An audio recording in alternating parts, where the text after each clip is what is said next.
So this V8Vote is dedicated to the Ford chassis, otherwise known as the Fox body or Fox chassis. For this particular project, we wanted to offer people the chance to be able to vote on some of their favorite Fox chassis cars that include the traditional Ford Mustang, the Mercury Capri of the same years, and even a sedan version, which is the LTD.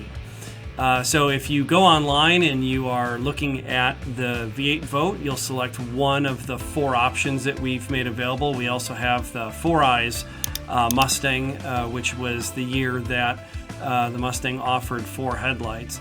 And once you've selected the body of the car, we'll announce the winner of that, and we'll be moving on to the other votes.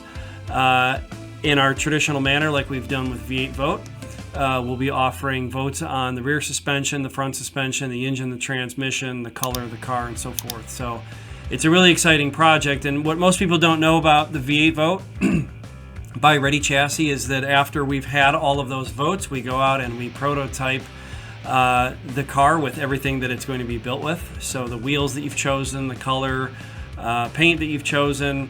All of our cars get the 7.5 ET treatment by the NHRA, so they come pre-certified. And this particular car is built to accept your engine and transmission right out of the crate. So once you've voted, we go ahead and prototype and then design build that Mustang, and we offer that as a rolling chassis. We have a FOXBOX chassis or Fox in the Box chassis already, but this is going to be one that is driven in design by our customers. So we're looking forward to getting your votes and seeing what kind of build Mustang project this turns into. Thanks so much, and this was Chuck with ReadyChassis.